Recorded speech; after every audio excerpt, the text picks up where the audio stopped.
ओम नमः भगवते वासुदेवाय।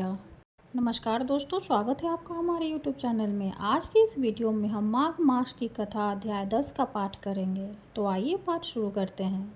यमदूत कहने लगे कि हे वैश्य, एक बार भी गंगा जी में स्नान करने से मनुष्य सब पापों से छूटकर अत्यंत शुद्ध हो जाता है। जो मनुष्य गंगा जी को दूसरे तीर्थों के समान समझता है वह अवश्य नरक में जाता है। भगवान के चरणों से उत्पन्न हुई गंगा जी के पवित्र जल को श्री शिव जी अपने मस्तक में धारण करते हैं। वह ब्रह्मा जो संदेह रहित प्रकृति से अलग और निर्गुण है, ब्रह्मांड में उसकी समानता किससे हो सकती है। गंगा जी का नाम हजारों योजन दूर से ही लेने वाला नरक में नहीं जाता, इसलिए मनुष्य को अवश्यमेव गंगा जी में स्नान करना चाहिए।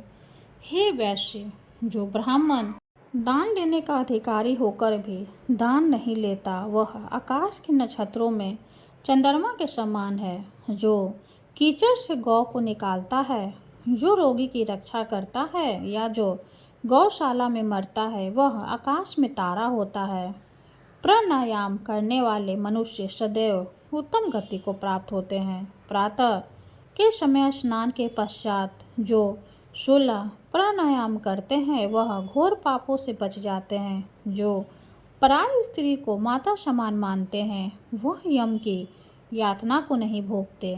जो मन से भी कभी पर स्त्री का चिंतन नहीं करता वह दोनों लोगों को अपने अधीन करता है। जो पराये धन को मिट्टी के समान समझता है वह स्वर्ग में जाता है। जिसने क्रोध को जीत लिया मानो उसने स्वर्ग को ही जीत लिया। जो माता पिता की सेवा देवता तुल्य करता है वह यम द्वार नहीं देखता, और जो गुरु की सेवा करते हैं वह ब्रह्मलोक को प्राप्त होते हैं। शील की रक्षा करने वाली स्त्री धन्य है। शील भंग करने वाली स्त्री यमलोक जाती है।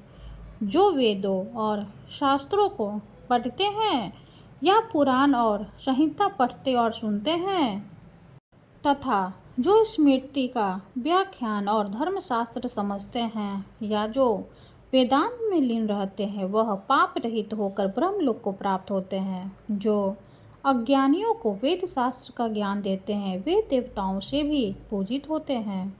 यमदूत ने कहा है कि वैश्य श्रेष्ठ यमराज ने हमको वही आज्ञा दे रखी है कि तुम किसी वैष्णव को मेरे पास मत लाओ। हे वैश्य, पापी लोगों को इस संसार रूपी नरक को पार करने के लिए भगवान की भक्ति के सिवाय दूसरा और कोई उपाय नहीं। भगवान की भक्ति ना करने वाले मनुष्य को चंडाल के समान समझना चाहिए। भगवान के भक्त अपने माता पिता दोनों के कुलों को तार देते हैं और उनको नरक में नहीं रहने देते। और मनुष्य वैष्णव का भोजन करते हैं वे भी भगवान की कृपा से श्रेष्ठ गति को प्राप्त होते हैं।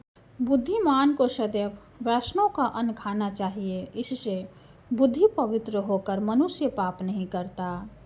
गोविंदाय नमः इस मंत्र का जाप करता हुआ जो मनुष्य मृत्यु को प्राप्त होता है वह परम धाम को प्राप्त होता है, इसमें कोई संदेह नहीं है। जो ओम नमः भगवते वासुदेवाय द्वादशाक्षर मंत्र या ओम नमो नारायण अष्टाक्षर मंत्र का जाप करता है उसके ब्रह्म हत्या इत्यादि बड़े पाप नष्ट हो जाते हैं। 10वां अध्याय समाप्त हुआ। हरे कृष्णा। अब हम श्री हरि की आरती करेंगे।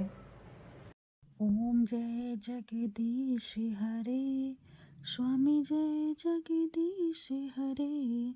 भक्त जनों के संकट शनि में दूर करे।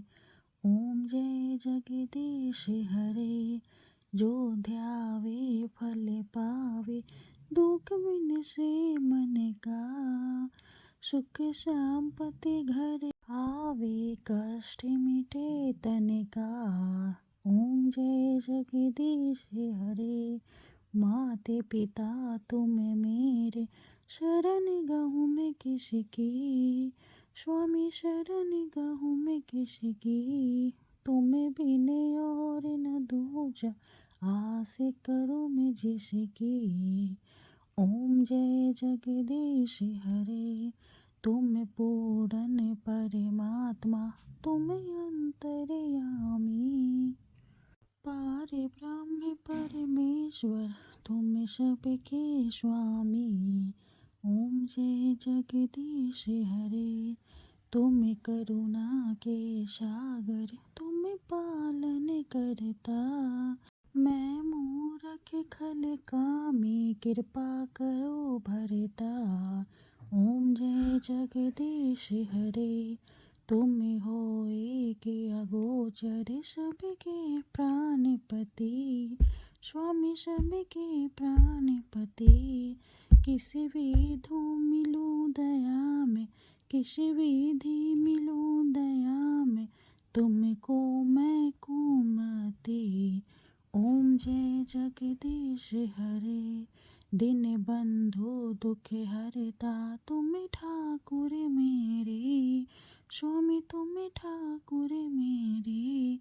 अपने हाथ उठाओ, अपने हाथ उठाओ, द्वार पर आ तेरे। ओम जय जगदीश हरे। विषय विकार मिटाओ, पाप हरो देवा। स्वामी पाप हरो देवा। श्रद्धा भक्ति बढ़ाओ, संतन की सेवा। ओम जय जगदीश हरे। श्री जगदीश जी की आरती जो कोई नर गावे। स्वामी जो कोई नर गावे। कहते शिवानंद स्वामी, भजत शिवानंद स्वामी, सुख संपत्ति पावे। ओम जय जगदीश हरे। ओम जय जगदीश हरे। विष्णु भगवान की जय हो। वीडियो अगर अच्छी लगे तो लाइक कर दे, चैनल को सब्सक्राइब कर दे। धन्यवाद।